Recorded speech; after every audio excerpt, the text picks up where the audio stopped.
Hello, I'm Rachel Jones for the Finance News Network. Joining me from Latin Resources is Executive Director Chris Gale. Chris, welcome back to FNN. Thanks very much, Rachel. Great to be here. Great to see you. Now, Latin Resources has exploration projects in South America and now Australia.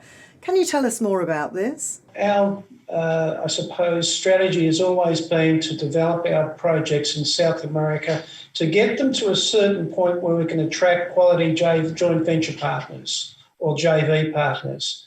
We've been able to do that in Peru with our copper project. We had First Quantum as our joint venture partner there.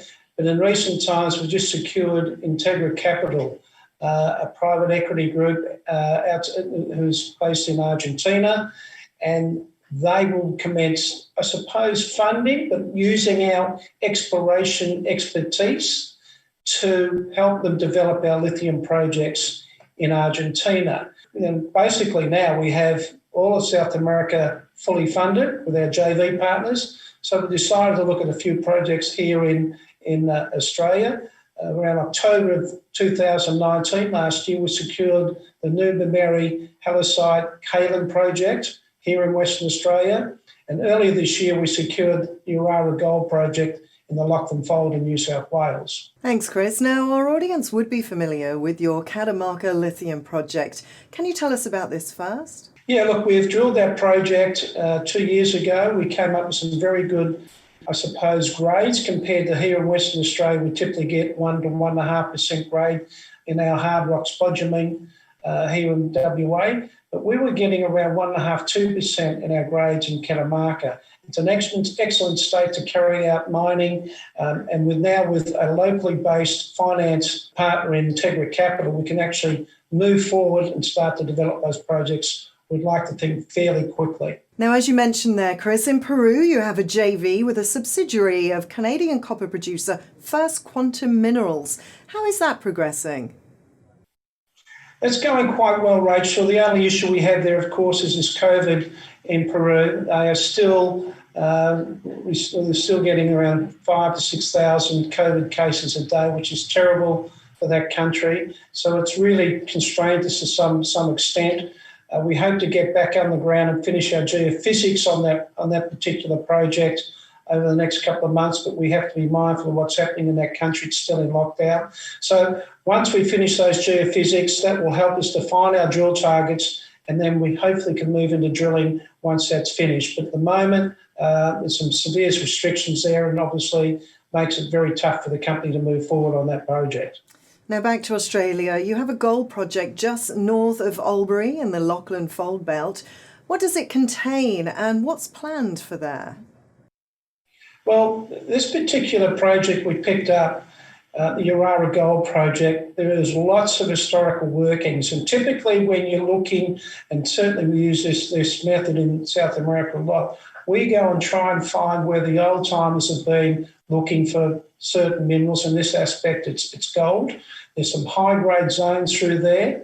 We've seen historical records showing grades up to 30 to 40 grams per tonne. Obviously, they can only, really explore down to 30 or 40 metres 100 years ago. So we're going to use new exploration methods to actually go through there, have a look initially at surface, and then run some geophysics and a few other programs to define some drill targets, and then obviously drilling what it's all about to see how much gold is in there. Hopefully there's some good grades. So we're very excited about getting onto the ground on that project very soon. And in WA, you have a halloysite kaolin project. Could you explain what a halloysite kaolin is, and could you comment on its applications and the demand for that?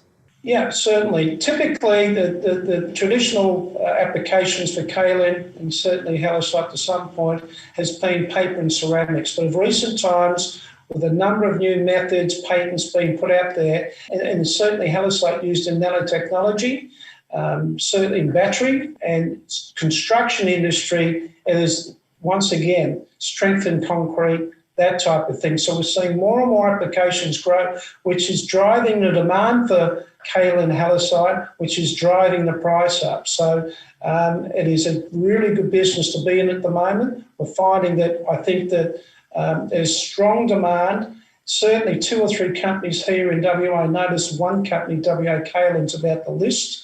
They'll come on with about a 50 to 60 million market cap. So typically we want to get in there, drill that project. That will happen very, very soon. And then try and develop an inferred JORC resource very, very quickly. And could you tell us about this project? Well, yeah, the project's located 300 kilometres northeast of Fremantle. Great infrastructure. Access is excellent. So, and the other great thing about drilling these projects, it's not expensive, and we only really have to drill around to about 50, 60 metres, which will allow us to move swiftly onto this particular project. If there's grade there, fantastic. We can define a JORC resource very, very quickly. And that is our objective with the Newberry Halloysite Kaolin project. And to the last question now, Chris, is there anything else you'd like to add? Well, I think I just should mention that the news flow coming out of Latin over the next 2 to 4 months, so certainly over this quarter and into 2021 is going to be rapid. It's going to be a lot of news flow and based around fundamentals of drilling and hopefully defining resources so we can actually improve the value of the company. Chris Gale, nice to hear from you again. Thanks so much for the update.